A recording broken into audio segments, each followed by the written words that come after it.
கல்யாண மாலையில் அர்ச்சனா உங்களை அறிமுகப்படுத்துகிறோம். 1 இயரில் வரன் தேடுறோம் சார். சரி. முதலியார் இருந்தாலும் பரவாயில்ல. சரி. குணமான பொண்ணு. சரி. நல்லா பார்த்துப்பா. ஓகே, சொல்லுங்கம்மா. நல்ல குடும்பத்திலேருந்து நல்ல குணம் உள்ள நல்ல நிரந்தர பணியில் உள்ள ஒரு நல்ல மருமகனை எதிர்பார்க்குறீங்க. ரைட். ஓகே. எங்கள் பொண்ணும் நல்ல டைப்பு, ஃபர்ஸ்ட் கிளாஸ். அவ்வளோ நல்லபடியாக பார்த்துக்கிற ஒரு மகனாக எதிர்பார்க்குற மருமகனை. ஓகேம்மா, ரைட். சொல்லுங்க அர்ச்சனா. நான் பிஎஸ்சி கம்ப்யூட்டர் சயின்ஸ் முடிச்சிருக்கேன் சார். சரிப்பா. ஒரு என்ஜிஓவில் அட்மின் எக்ஸிக்யூட்டிவாக ஒர்க் பண்ணிட்டு இருக்கேன். சரி. நான் வந்து ஃபன் லவ்விங் பர்சன். ஓகே. எனக்கு வரப்போகிறவரும் அதே மாதிரி இருந்தால் நல்லாயிருக்கும். நல்ல கணவர் வேணும். நிச்சயமாக உங்களுக்கு சிறந்த கணவர் கிடைப்பாங்க. அருமையான மருமகன் வந்து அமைவாங்க. இந்த நிகழ்ச்சியில் வந்து கலந்துக்கிட்டீங்க, வாழ்த்துக்கள். வணக்கம். பி அர்ச்சனா, வயது 24, பிஎஸ்சி கம்ப்யூட்டர் சயின்ஸ் முடித்தவர், இடிபி எக்ஸிகியூட்டிவாக சென்னையில் பணியில் உள்ளவர். இவர் நன்கு படித்து நல்ல பணியில் உள்ளவரனே எதிர்பார்க்கிறார். அர்ச்சனா பற்றிய விரிவான விவரங்கள் kmmatrimony.com வெப்தளத்தில். இவரது பதிவு எண் 755967. கல்யாண மாலையில் நவீன் குமார் இவர் அறிமுகப்படுத்துகிறோம். வயது 29, MA பிஎட் பண்ணியிருக்கிறாரு. கோயம்புத்தூர் கவர்மெண்ட் ஸ்கூல்ல பிஜி அசிஸ்டண்டா இருக்கிறாரு. கண் பார்வை இழந்தவர். டிகிரி முடித்த நல்ல பெண் தனக்கு மனைவியாக வரணும்னு எதிர்பார்க்கிறாரு. நவீன் குமாருக்கு சிறந்த ஒரு பெண் மனைவியாக அமைந்திட கல்யாண மாலையின் மனப்பூர்வமான வாழ்த்துக்கள். கல்யாண மாலையில் பாலாஜி இவர் அறிமுகப்படுத்துகிறோம். பிஇ பண்ணியிருக்கிறாரு. சாஃப்ட்வேர் இன்ஜினியராக HCL ஒர்க் பண்ணிட்டு இருக்கிறாரு. டெபுடேஷனில் ஆஸ்திரேலியா சிட்னியில் இருக்கிறாரு. இணையாக படித்து வேலைக்கு செல்லும் அழகான பெண் தனக்கு மனைவியாக வரணும்னு விரும்புகிறாரு. பாலாஜி விரும்புகிற மாதிரி அருமையான பெண் அவருக்கு மனைவியாக உடனடியாக அமைந்திட கல்யாண மாலையின் மனப்பூர்வமான வாழ்த்துக்கள். கல்யாண மாலையில் சதீஷ்குமார் உங்களை அறிமுகப்படுத்துகிறோம். எனக்கு 2 பசங்க. சரி. ஒரு பெண் ஒரு பையன். ஓகே. பெண்ணு கல்யாணம் ஆயிடுச்சு. சரி. பையன். ஓகே. அவனுக்காக தான் வரன் தேடி வந்திருக்கோம். ஓகே. நல்ல பெண்ணாக இருந்தால் சந்தோஷம். நிச்சயமா. நாங்கள் வந்து கர்ணிகர் சமுதாயத்தை சேர்ந்தவங்க. ஓகே. பிள்ளைகள எது இருந்தாலும் சம்மதம். ஓகே. ரைட் கால் கொஞ்சம் தாங்கின மாதிரி நடப்பார். வலது கால் கொஞ்சம் தாங்கி நடப்பார். ரைட். ஓகே, சொல்லுங்கம்மா. பையன் நல்ல பையன் சார். சரி. எந்த ஒரு கெட்ட பழக்கமும் இல்லாதவன். Very good. அவனை பார்த்துக்கிற மாதிரி என் குடும்பத்தை அட்ஜஸ்ட் பண்ணுற மாதிரி ஒரு பொண்ணு கிடைச்சா போகிறோம் சார். நிச்சயமாக கிடைப்பாங்க, அப்படியே கிடைச்சிருவாங்க. சதீஷ்குமார். நான் பிகாம் MBA முடிச்சுட்டு சரி ஹெவ்லெட் பக்கத்தில் சாஃப்ட்வேர் இன்ஜினியராக பெங்களூரில் ஒர்க் பண்ணிகிட்ருக்கேன். ஓகே. மனைவி எப்படி வேணும்? அழகாக அட்ஜஸ்டபுளாக இருந்தால். அழகாக அட்ஜஸ்டபுளாக நல்ல மனைவி கிடைப்பாங்க. சிறந்த மருமகள் வருவாங்க. இந்த நிகழ்ச்சியில் வந்து கலந்துக்கிட்டீங்க, வாழ்த்துக்கள். வணக்கம். ஜி சதீஷ்குமார், வயது 28, பிகாம் MBA முடித்தவர். பெங்களூரில் சாஃப்ட்வேர் இன்ஜினியராக பணியில் உள்ளவர். போலியோவால் பாதிக்கப்பட்டவர். இவர் படித்து குடும்ப பாங்கான மணமகளை எதிர்பார்க்கிறார். சதீஷ்குமார் பற்றிய விரிவான விவரங்கள் kmmatrimony.com வெப்தளத்தில். இவரது பதிவு எண் 746980. கல்யாண மாலையில் சுகாசினி இவங்களை அறிமுகப்படுத்துகிறோம். வயது 25, MCA பண்ணியிருக்கிறாங்க. சென்னையில் இருக்கிறாங்க. பிஜி அல்லது ப்ரொஃபஷனல் டிகிரி முடித்த நல்லவர் தனக்கு கணவராக வரணும்னு நினைக்கிறாங்க. சுகாசினி நினைக்கிற மாதிரி நல்லவர் அவங்களுக்கு கணவராக உடனடியாக அமைந்திட கல்யாண மாலையின் மனப்பூர்வமான வாழ்த்துக்கள். கல்யாண மாலையில் ஜெகதீஸ்வரன் இவர் அறிமுகப்படுத்துகிறோம். வயது 31, BSc பண்ணியிருக்கிறாரு. கோயம்புத்தூரில் சீனியர் அசோசியேட்டாக ஒர்க் பண்ணிட்டு இருக்கிறாரு. ஓரளவு படித்த நல்ல பெண் தனக்கு மனைவியாக வரணும்னு எதிர்பார்க்கிறாரு. ஜெகதீஸ்வரன் எதிர்பார்க்கிற மாதிரி நல்ல பெண் அவருக்கு மனைவியாக அமைந்திட கல்யாண மாலையின் மனப்பூர்வமான வாழ்த்துக்கள்.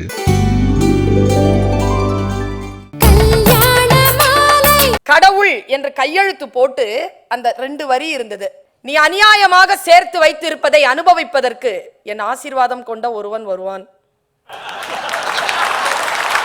கல்யாண மாலையில் அறிமுகமாகும் வரன்களின் விவரங்களை பெற, கல்யாண மாலை நிகழ்வுகள் படப்பிடிப்பு பற்றி அறிய, கல்யாண மாலை 6/1 ராமசாமி ஸ்ட்ரீட், T நகர், சென்னை 17. போன் 24341400. Email info@kmmatrimony.com.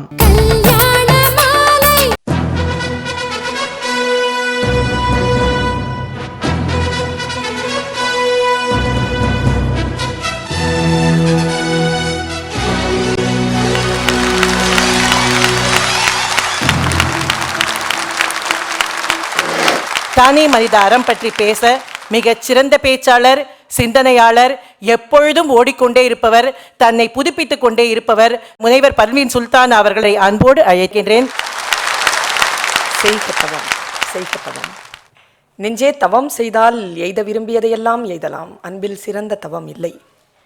வையத்தில் அன்புடையோர் இன்புற்று வாழ்தல் இயல்பு எனும் மகாகவி பாரதியின் வார்த்தைகளை முன்வைத்து மேடையில் இருக்கக்கூடிய பெருமக்களையும் அவையையும் பணிவன்போடு வணங்கி மகிழ்கிறேன். தனி மனித அறம் என்பது எனக்கு மீராமா அளித்திருக்கக்கூடிய தலைப்பு. இன்றைக்கு ஏதோ ஒரு வெற்றிடம் நம்மை சூழ்ந்து இருக்கின்ற பொழுது நடக்கக்கூடிய குற்றங்களுக்கெல்லாம் எது காரணம் என்று அலசி ஆராய்ந்து கொண்டிருக்கக்கூடிய இந்த சூழ்நிலையில் தனி மனித அறம் குறித்து நான் உங்களோடு சேர்த்து கொஞ்சம் சிந்திக்கலாம் என்று நினைக்கிறேன். ஒரு காட்டில் ஒரு புலி 2 பேரை துரத்துச்சு. 2 பேருமே தலைதெறிக்க ஓடிட்டு இருக்கும் பொழுது ஒருத்தன் நின்று தன்னுடைய காலில் இருக்கிற ஷூவுக்கு லேசை டைட் பண்ணான். அப்போ பக்கத்தில் ஓடிட்டு இருந்தவன் சொன்னா, டேய் புலி வருதுடா, ஓடுடா, நீ வந்து இப்படி நிற்காதடா, அவசரமா போகணும்டா, நம்ம வான்னா. அவன் சொன்னா, இரு, நான் இப்படி பண்ணாதான் வேகமா ஓட முடியும், இரு, வாடா, நானும் அப்படி தானடா இருக்கேன், வாடா, நான் உன்னை விட வேகமா ஓடுறதுக்கு தான்டா நான் ஷூல லேஸ் கட்டுறேன்னு அவன். நான் வாழ்ந்தால் போதும் என்று நினைக்கக்கூடிய காலச்சூழலின் கட்டாயத்தில் நாம் எல்லோரும் நின்று கொண்டிருக்கின்ற பொழுது இந்த தலைப்பு ஒரு சுய ஆன்ம பரிசோதனையாக நான் உங்கள் முன்னால் வைக்கிறேன். நான் 2 வீலர் ஓட்டுவேங்க, ரொம்ப வேகமாக ஓட்டுவேன். 20 நிமிஷம் தான் இருக்கும் வீட்டில் இருந்து கிளம்புறதுக்கு, காலேஜுக்கு போகணும். நான் வேகமாக ஓட்டுறேன். ஒரு இடத்துல சிக்னல், நான் நின்றுட்டேன், வேற வழி கிடையாது. இப்படி ரைட்டில் திரும்பி பார்த்தா சுவரில் ஏதோ எழுதி இருந்ததுங்க. ரொம்ப அவசரமான காலகட்டத்தில் கூட என் மனதில் ஆழமாக அப்படியே படிந்த அந்த வார்த்தைகளை நான் உங்களுக்கு சொல்றேன். கடவுள் என்று கையெழுத்து போட்டு அந்த 2 வரி இருந்தது, மனசுல அப்படியே ஒட்டிக்கிருச்சு. நீ அநியாயமாக சேர்த்து வைத்திருப்பதை, புரிஞ்சிருச்சா, நீ அநியாயமாக சேர்த்து வைத்திருப்பதை அனுபவிப்பதற்கு என் ஆசீர்வாதம் கொண்ட ஒருவன் வருவான். பயமாயிடுச்சியா, என்ன சொல் இது? அறம் என்பது கொல்லும். யாருக்கு? யார் பிழை செய்கிறார்களோ அவர்களை அறம் கொல்லும். அதனால் தன்னை அறம் கொன்றுவிடக் கூடாது என்பதற்காக, தன்னை காக்க வேண்டும் என்பதற்காக ஆ என்று சொன்னாலே அறம் செய்ய விரும்பு என்று சொல்லிக் கொடுத்தார்கள் நமக்கு. ஏ என்றால் அவர்களுக்கு ஆப்பிள், ஆ என்றால் நமக்கு 2 தான். ஒன்று ஆ என்றால் நம்மளை பெத்த அம்மா, 2 அறம். என்றைக்கு இந்த 2ஐயும் நாம் நம்முடைய ஆன்மாவிற்குள் கரைத்துக் கொள்ளுகிறோமோ நமக்கு முக்தி. எனக்கு ரொம்ப சந்தோஷம். நீதி அறம் பற்றி பேசுவதற்கு ஒரு வழக்கறிஞரை தேர்ந்தெடுத்தீங்க பாருங்க, அங்கேயே உங்களுடைய அறம் ஜெயித்து விட்டது. அவ்வளவு சீக்கிரமா பேசிட முடியுமா? ஒரு வியாபாரியை கூப்பிட்டு வாயா அறம் பேசியா அப்படின்னு விடுறீங்களே. நான் யோசித்து பார்க்கிறேன், எப்பொழுது தனி மனித அறம் காக்கப்படுகிறதோ அங்கே சமூக அறம் காக்கப்படுகிறது. எங்கே தனி மனித அறம் இல்லையோ அங்கே சமூக அறம் கிடையாது. 2 நாடுகள் அழிந்து போயின, ஐநா கூடியது. அப்பொழுது தலைவராக இருந்த கோஃபி அன்னன் சொன்னார், ஒரு நாடு அழிகிறது என்றால் அது முதலில் ஒரு தனி மனிதனின் மனதில் தான் கருப்பு விதையாக விழுகிறது. தனி மனிதனுடைய மனதில் விழக்கூடிய கருப்பு விதைதான் இந்த சமூகத்தை அழிக்கிறது. நான் யோசித்து பார்க்கிறேன், பாரதி பேசுகிறான், முத்துமாரி அம்மனை வேண்டுகின்ற பாரதி சொன்னான், துணி வெளுக்க சாம்பல் உண்டு எங்கள் முத்து மாரியம்மா, எங்கள் முத்து மாறி, மனம் வெளுக்க சாம்பல் இல்லை எங்கள் முத்து மாரியம்மா, எங்கள் முத்து. மனம் வெளுக்கிறதுக்கு எங்கிருந்து போறது சாம்பலுக்கு? மனம் எப்பொழுது அழுக்காக இருக்கிறதோ சமூகம் எப்படி சுத்தமாக இருக்கும்? தனி மனித அறத்தை தொலைத்திருக்கின்ற காரணத்தினால் தானே மரம் வெட்டுகிறோம் நாம். எங்க கல்லூரியில மரத்தை வெட்டினாங்க பில்டிங் கட்டுறதுக்காக, எங்க டிபார்ட்மெண்ட் முன்னாலதான். அன்னைக்குதான் நான் வந்து உணர்ந்தேன், எத்தனையோ ஆண்டு காலமாக பார்த்து வளர்ந்த கிளைப்பரப்பு நின்ற அந்த பருத்தி மரம் 3 நிமிடங்களில் சாய்ந்தது. அந்த குரல், அந்த சப்தம், அன்றைக்குத்தான் நான் நிலம் மாரடித்து அழக்கேட்டேன். எங்கே தொலைத்து விட்டோம் நாம் நம்முடைய அறங்களை? நகங்களை வெட்டுவது போல் மரங்களை வெட்டுகிறார்கள். முன்பின் சாய்ந்து பழக்கமில்லாத மரங்கள் சடச்சட என்று சரிகின்றன. சோறோ நீ தான் போடுற, அரிசியோ நீ தான் போடுற, இந்த காசு மட்டும் எனக்கு கொடுத்து அனுப்புற, நீயும் போட வேண்டியது தானே என்ன? அப்போ அம்மா சொன்னாங்க, இது ஏன் தெரியுமா உன்கிட்ட கொடுத்தேன்? நாளைக்கு உன் கை பெருசாகின்ற பொழுது மற்றவர்களுடைய வயிறு தனியே நீ அன்னமிட வேண்டும் என்கின்ற பயிற்சி உனக்கு வர வேண்டும் என்பதற்காக இந்த காசு கொடுத்தேன் நான் எங்க அம்மா. தனி மனித அறம் பற்றி தொடர்கிறார் முனைவர் பர்வீன் சுல்தானா. வரன்களை அறிமுகப்படுத்திய பிறகு கல்யாண மாலையில் பிரகாஷ் உங்களை அறிமுகப்படுத்துகிறோம். இது ஐயர். சரி. எனக்கு ஒரு பொண்ணு ஒரு பையன். சரி. பொண்ணு கல்யாணம் எடுத்து. எந்த ஊரில் இருக்கா? அவன் சென்னையில் தான் இருக்கா. ஓகே. இப்போ பையனுக்கு பார்த்துட்டு இருக்கோம். கல்யாண மாலையில் எனக்கு அடிச்சதுன்னா ரொம்ப சந்தோஷப்பட்டேன். சரி. ரொம்ப நல்லா இருக்கும்னு நினைக்கிறோம். ஓகே. எனக்கு ஒரு பொண்ணாகவும் அதே சமயத்தில் எனக்கு ஃப்ரெண்டாகவும் புள்ள ரொம்ப நல்ல புள்ள. அதனால அவனுக்கு ஏற்ற மாதிரி நல்லா வரேன். நீங்கள் கேட்கறதுலேயே கல்யாணம் ஆகிடும். உங்களோட இதமான வார்த்தையை கேட்டு கேட்டு ரொம்ப மனசுக்கு இதமா இருக்கும். அதனால கண்டிப்பா நல்லது கிடைக்கும், நல்லது நடக்கும் அப்படின்னு நினைச்சு வந்திருக்கோம் நாங்க. நிச்சயம் அதே மாதிரி நடக்கும், கவலைப்படாதீங்க. பிரகாஷ், நான் பிசிஏ முடிச்சுட்டு எம்பிஏ முடிச்சிருக்கேன். சரி. ஒரு தனியார் கம்பெனியில் மேனேஜராக வேலை பண்ணுறேன். ஓகே. எனக்கு எதிர்பார்ப்புன்னு எதுவும் இல்லை. ஒரு குணமான பொண்ணு எங்கள் அப்பா அம்மாவையும் பார்த்துக்கிற மாதிரி இருந்தால் போதும். ஓ, அவ்வளோ. Very good. எப்போ எதிர்பார்ப்பு இல்லையோ அப்போ அந்த இடத்துக்கு சிறந்த ரிசல்ட் கிடைக்கும். பார்த்துட்டு இருக்கிற பெண்களுக்கு முதல்ல உங்கள் அம்மாவை பிடிக்கும், அப்புறம் உங்களையும் பிடிக்கும். நன்றி, வணக்கம். பிரகாஷ் வயது 35, பிசிஏ எம்பிஏ முடித்தவர். டெலிவரி மேனேஜராக சென்னையில் தனியார் நிறுவனத்தில் பணியில் உள்ளவர். இவர் பட்டதாரி மணமகளை எதிர்பார்க்கிறார். பிரகாஷ் பற்றிய விரிவான விவரங்கள் kmmatrimony.com வெப்தளத்தில். இவரது பதிவு எண் 759737. கல்யாண மாலையில் சத்யா இவங்களை அறிமுகப்படுத்துகிறோம். வயது 26, பிஏ பண்ணியிருக்கிறாங்க. சென்னை பிபிஓவில் ஒர்க் பண்ணிட்டு இருக்கிறாங்க. படித்து நிரந்தர வேலையில் இருக்கிற நல்லவர் தனக்கு கணவராக வரணும்னு விரும்புகிறாங்க. சத்யாவின் விருப்பத்திற்கேற்ற நல்லவர் அவங்களுக்கு கணவராக உடனடியாக அமைந்திட கல்யாண மாலையின் மனப்பூர்வமான வாழ்த்துக்கள். கல்யாண மாலையில் கணேஷ் சிங் இவர் அறிமுகப்படுத்துகிறோம். வயது 32, பிஏ மேலும் எம்பிஏ பண்ணியிருக்கிறாரு. சென்னையில் கிளைண்ட் ரிலேஷன்ஷிப் மேனேஜராக ஒர்க் பண்ணிட்டு இருக்கிறாரு. டிகிரி படித்த நல்ல பெண் தனக்கு மனைவியா வரணும்னு நினைக்கிறாரு. கணேஷ் சிங் நினைக்கிற மாதிரி நல்ல பெண் அவருக்கு மனைவியா உடனடியாக அமைந்திட கல்யாண மாலையின் மனப்பூர்வமான வாழ்த்துக்கள். கல்யாண மாலையில் சத்யமூர்த்தி இவர் அறிமுகப்படுத்துகிறோம். செட்டியார் நாங்கள். சரி. பேரி செட்டியார். ஓகே. எந்த செட்டியார்னாலும் பரவாயில்ல. நல்லது. 3 பசங்க, 2 பசங்களுக்கு மேரேஜ் ஆகி குழந்தைங்க இருக்காங்க. சரி. கடைசி பையன், பொண்ணு இல்லை. சரி. நல்ல மருமகள் வேணும். நல்ல மருமகள் வேணும். சரி, ரைட். ஓகே, சொல்லுங்கள். தம்பி வந்து அக்சென்ச்சரில் ஒர்க் பண்ணிட்டு இருக்கான். ஓகே. எனக்கும் ஒன்றாக்கும் மேரேஜ் ஆகிடுச்சு. சுற்றி எப்பயுமே கலகலன்னு பேசக்கூடிய ஒரு கேரக்டர் அவன். Very good. குடும்ப பாங்கான மருமகளாக இருந்தால். Okay, very good, right. Okay. சத்யமூர்த்திக்கு கல்யாண மாலை மூலமாக நல்ல மனைவி கிடைப்பாங்க. உங்கள் வீட்டுக்கு நல்ல மருமகள் கிடைப்பாங்க. இந்த நிகழ்ச்சியில் வந்து கலந்துக்கிட்டீங்க, வாழ்த்துக்கள், வணக்கம். சத்யமூர்த்தி வயது 27, பிகாம் முடித்தவர். எம்பிஏ படித்துக் கொண்டிருப்பவர். சென்னையில் ஐடி நிறுவனத்தில் பணியில் உள்ளவர். இவர் பட்டதாரி மணமகளை எதிர்பார்க்கிறார். சத்யமூர்த்தி பற்றிய விரிவான விவரங்கள் kmmatrimony.com வெப்தளத்தில். இவரது பதிவு எண் 743502. கல்யாண மாலையில் யாமினி இவங்களை அறிமுகப்படுத்துகிறோம். வயது 29, எம்ஏ பண்ணியிருக்கிறாங்க. கனடாவில் டீம் லீடராக ஒர்க் பண்ணிட்டு இருக்கிறாங்க. ப்ரொஃபஷனல் டிகிரி முடித்து நிரந்தர வேலையில் இருக்கிற நல்லவர் தனக்கு கணவராக வரணும்னு விரும்புகிறாங்க. யாமினியின் விருப்பத்திற்கேற்ற நல்லவர் அவங்களுக்கு கணவராக உடனடியாக அமைந்திட கல்யாண மாலையின் மனப்பூர்வமான வாழ்த்துக்கள்.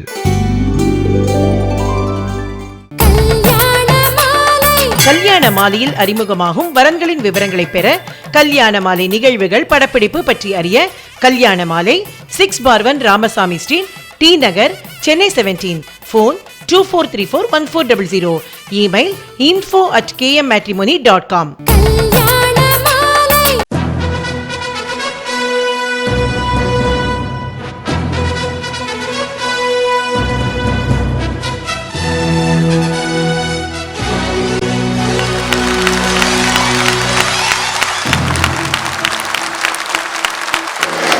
தனி மனிதனுடைய மனதில் அன்பு இருந்தால் மரம் வெட்டுவோமா நாம்? தனி மனிதனுடைய மனதிலே அறம் இருந்தால் வியாபாரத்தில் கலப்படம் செய்வோமா? ஆங்கிலேய மொழியை நான் நேசித்த ஒரு இடம். கலப்படத்துக்கு அவன் செருப்பால் அடிச்ச மாதிரி சொன்னான் பாருங்க, அடல்ட்ரின்னு. என்ன மரபு நம் மரபு? தனி மனித அறத்தில் நின்று திளைக்கும் மரபு நம் தமிழ் மரபு. சாதாரணமான பரம்பரை இல்லைங்க தமிழ் மரபு பரம்பரை. சித்த வைத்தியத்துல அவுல இடிக்கும் போது கீழே குறிப்பு எடுத்து படிச்சு பாருங்க. உலக்கையில் இருந்து நீங்கள் இரும்பு பூனை நகற்றி விடுங்கள், நீங்கள் இடிக்கின்ற பொழுது அந்த அவுல் காயப்பட்டு விடக்கூடாது என்று எழுதப்பட்டிருக்கும். அப்படிப்பட்டவர்கள் நாம். நம்முடைய அறத்தை நாம் தொலைத்து நிற்கிறோம்.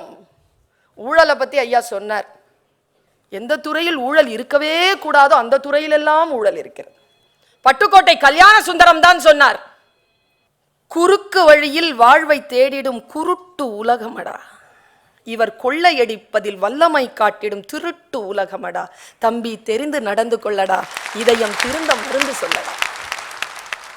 முளையும் பயிரை விளையும் கொடியை வேருடன் அறுத்து விளையாடும் மனம் நொந்திடும் தோட்டக்காரனிடம் மிரட்டல் வார்த்தைகள் கூறும் பல வரட்டு கீதங்கள் பாடும் விதவிதமான பொய்களை சொல்லி புரட்டும் உலகமடா, தம்பி தெரிந்து நடந்து கொள்ளடா, இதயம் திருந்த மருந்து சொல்லடா. இழந்து இருக்கிறோம், நாம் அறத்தை இழந்து இருக்கிறோம், அதனால் தான் நமக்கு இத்தகைய இழிவு வந்து சேர்ந்திருக்கிறது.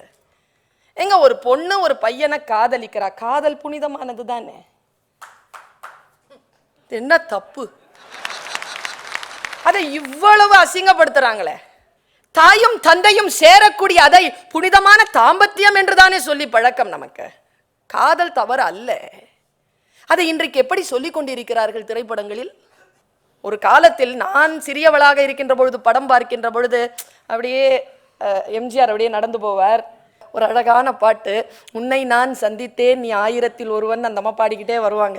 கடைசியா அந்த அம்மாவுக்கு ரொம்ப ஆசையின் உச்சத்தில் போய் ஒரே சொல் தாங்க சொல்லுவாங்க, ஒரு பெண் தன் காதலை இந்த சொல்லை கடந்து வேறு எப்படியும் சொல்லிவிட முடியாது என்று கண்ணதாசன் எழுதினான்.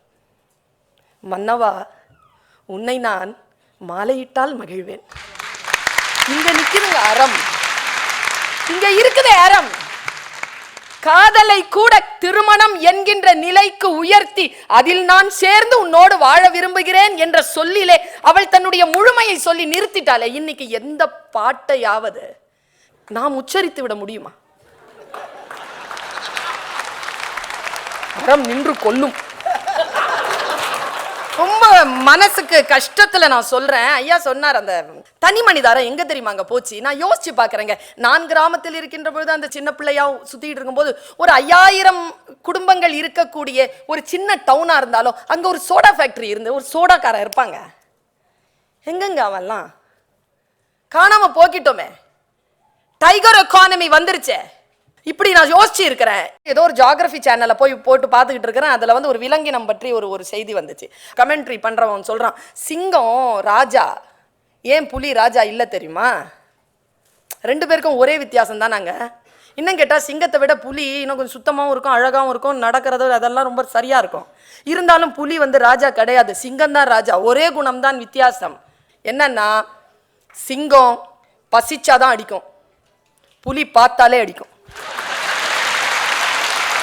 இன்னைக்கு பசி இருக்கோ இல்லையோ, யாரை பார்த்தாலும் அடிச்சிடணும், யாரை பார்த்தாலும் அழிச்சிடணும், நான் மட்டும் வாழணும் என்கின்ற அறம் இருக்கின்ற இடத்திலே, அந்த இடத்திலே அறமற்ற சூழ்நிலை நிகழ்கின்ற பொழுது நீங்கள் எப்படி இந்த சமூகத்தை உய்வித்து விட முடியும் என்று நான் கேட்கிறேன். நான் ஒரு அயல் நாட்டுக்கு போயிருந்தேன். அந்த அயல் நாட்டில் ஒரு மியூசியம்ங்க, அதுக்குள்ள போறேன்.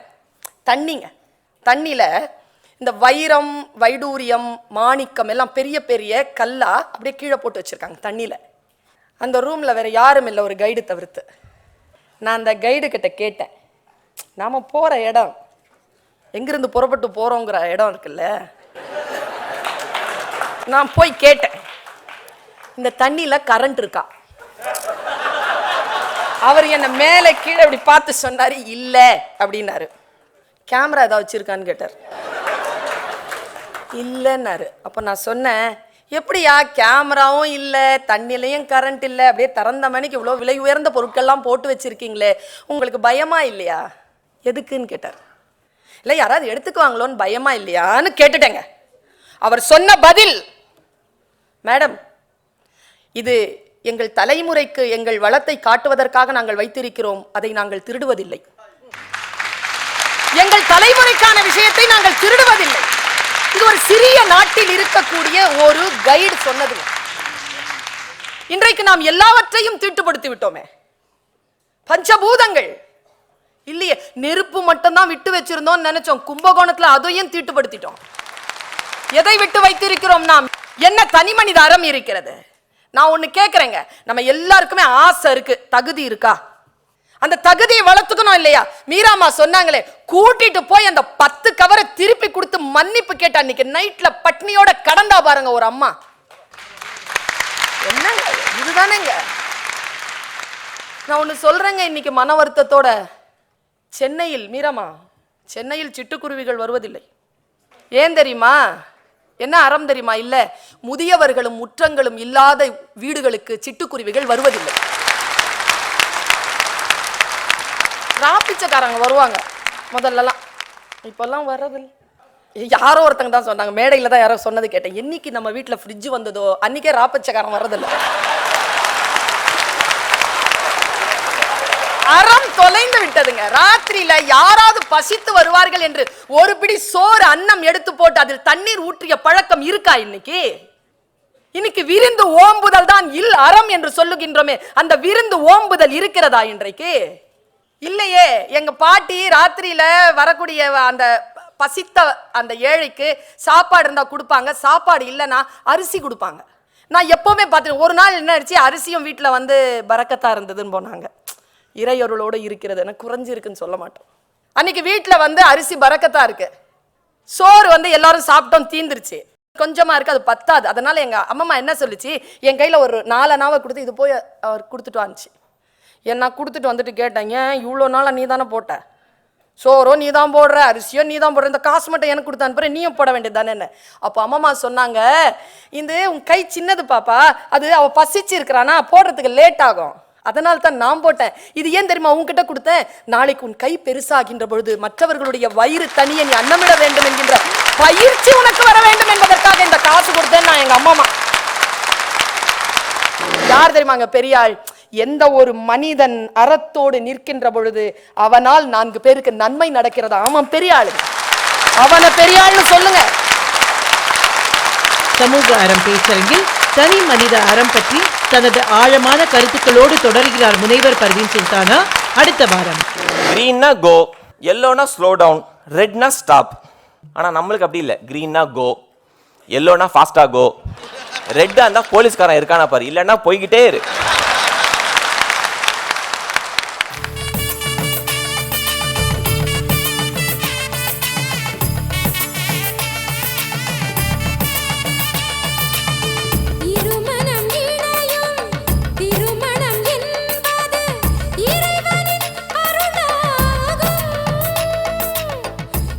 உங்கள் வீட்டு வரனுக்கு மிகச் சிறப்பான இல்வாழ்க்கை துணை அமைய பதிவு செய்து கொள்ளுங்கள் KMmatrimony.com.